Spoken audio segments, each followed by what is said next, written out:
Hello नाजरीन, मैं आपकी खिदमत में एक ख़ास मौजू के साथ हाज़िर हुआ हूँ और वो है रोया। रोया क्या है?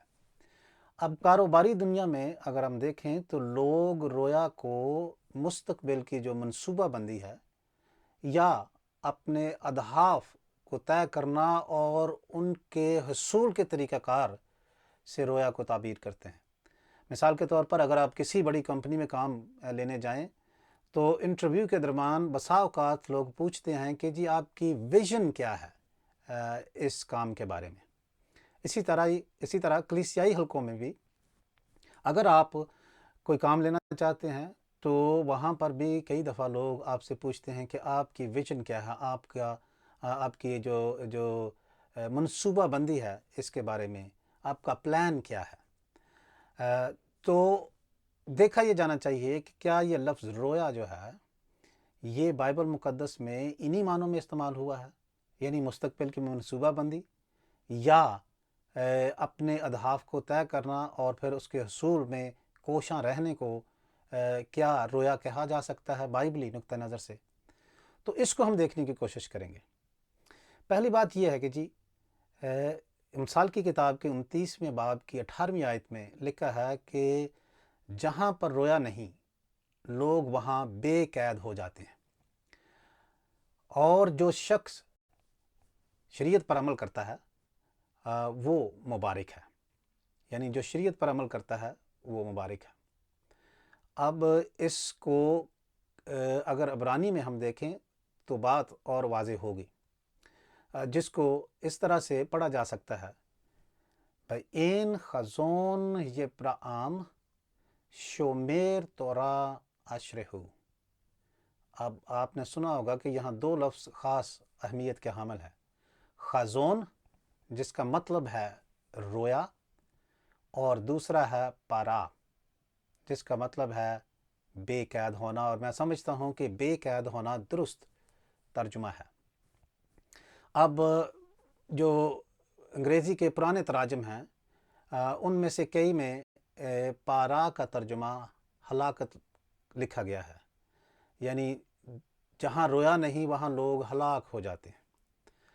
लेकिन इसका ये मैं समझता हूँ कि ज़्यादा मौसर लफ्ज़ नहीं है। ये पारा के 3 बुनियादी मानी हैं जो बाइबल मुक़द्दस में हमें मिलते हैं।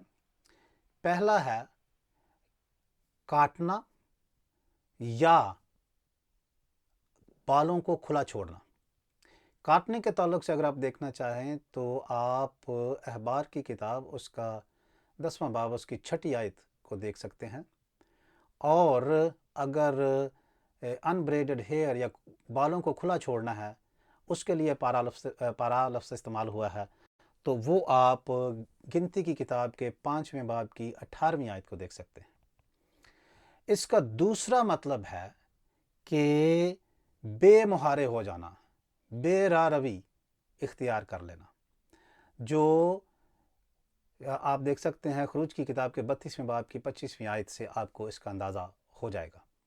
और तीसरा इसका बुनियादी मतलब है निगलेक्ट करना, नज़रअंदाज करना। ये इमसाल की किताब के पहले बाब की आप 25वीं आयत और 8वें बाब की 33वीं आयत से आप इसमें इन दो आयत में आप देख सकते हैं। तो लफ्ज़ पारा का बुनियादी जो मतलब है या 3 जो मानी या सेंसेस बाइबल मुक़द्दस में आए हैं उनमें से किसी एक का भी मतलब हलाकत नहीं है।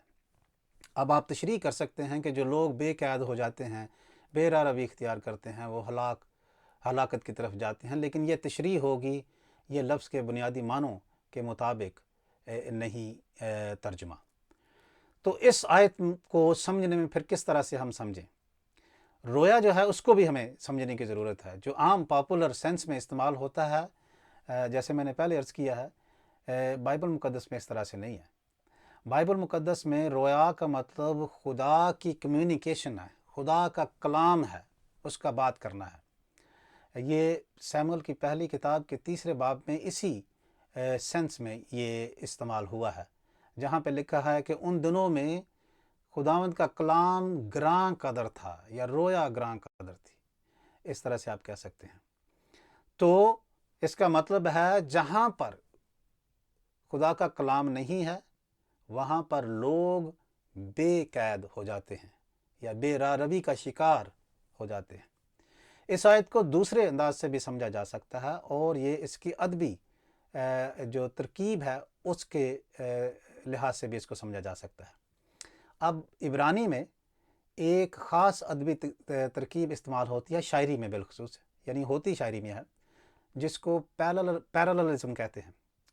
अब पैरेललिज्म जो है इसकी आगे अक़साम हैं, जिनमें से एक किस्म है कॉन्ट्रास्ट पैरेललिज्म, जो इस आयत में इस्तेमाल हुआ है। अब कॉन्ट्रास्ट पैरेललिज्म यह है कि दोनों चीज़ों को मुतवाज़ी रख कर उनको बयान किया जाता है। पहले हिस्से में, इस आयत के पहले हिस्से में रोया यानी खुदा के कलाम को दूसरे हिस्से की शरीयत के साथ मुतवाज़न किया गया है। तो इस तरह से इसको बयान किया गया है कि अगर खुदा का कलाम नहीं है तो लोग बेकैद हो जाते हैं, लेकिन अगर खुदा के कलाम पर, शरीयत पर, उसकी हदायत पर अमल करते हैं तो वो मुबारक कहलाते हैं या वो मुबारक हैं।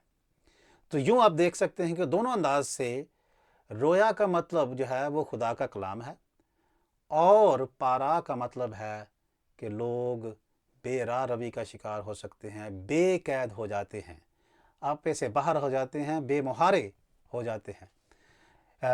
दूसरे लफ्ज़ों में यूँ कह लें कि मुसन्निफ़ ये कहना चाह रहा है कि जहाँ पर खुदा का कलाम नहीं है, खुदा के कलाम के नागुज़ीर होने को वो वाज़े कर रहा है और उसकी अहमियत को उजागर करता है कि खुदा के कलाम के तहत ज़िंदगियाँ या उसकी हदायत के मुताबिक ज़िंदगी गुजारना एक परहेज़गार ज़िंदगी है, कंट्रोल्ड और जो है बाकायदा जो ज़िंदगी है खुदा के साथ गुजारी जाती है। लेकिन जहाँ पर खुदा का कलाम नहीं है, खुदा के कलाम के मुताबिक ज़िंदगी नहीं है, वो परहेज़गार ज़िंदगी नहीं हो सकती, वो बेरारवी का शिकार हो जाती है, बेकैद हो जाती है। तो एक तो ये बात हो गई। पौलुस रसूल जो है परहेज़गारी को पाक रूह के फलों में शुमार करता है, गलतियों के नाम के ख़त के 5वें बाब की 23वीं आयत में। तो यूँ फिर ये कहा जा सकता है कि अमसाल की किताब का मुसन्निफ़ ये कहना चाहता है कि खुदा के कलाम का होना बहुत ज़रूरी है और फिर उस पर अमल करना बड़ा ज़रूरी है। तो खुदा का कलाम होना एक बात है, उसको पढ़ना दूसरी बात है, उसका सुनना तीसरी बात है, लेकिन चौथी बात, अहम बात जो है कि पहली तीनों बातें हो भी जाएं, लेकिन अगर उस पर अमल न किया जाए तो फिर भी परहेज़गारी को तरवीज नहीं मिल सकती। तो इसलिए खुदा के कलाम का होना ज़रूरी है, उसको पढ़ सुन समझ कर उस पर अमल करना सबसे ज़्यादा ज़रूरी है, क्योंकि इसी की वजह से लोग मुबारक हैं इस आयत के मुताबिक।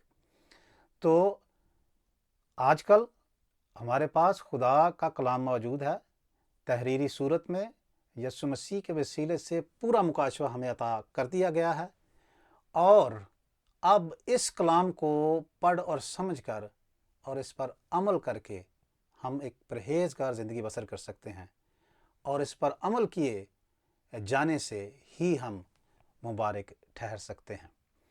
तो इसलिए जी इस आयत को या रोया को इस तरह से समझना चाहिए कि यह खुदा का कलाम है और उस पर अमल करना हमारे लिए नागुज़ीर है अगर हम परहेज़गार ज़िंदगियाँ बसर करना चाहते हैं। अगर हम मुबारक कहलाना चाहते हैं तो फिर खुदा के कलाम के ताबे ज़िंदगी गुजारना ज़रूरी है। मेरी दुआ है कि खुदा हमें कलाम मुक़द्दस के को सही तौर पर समझने, उसको बयान करने की क़ुव्वत दे और उस पर अमल करके उसके मुबारक लोगों में शामिल होने की तौफ़ीक बख्शे। खुदावंद आप सबको बड़ी बरकत दे। आमीन।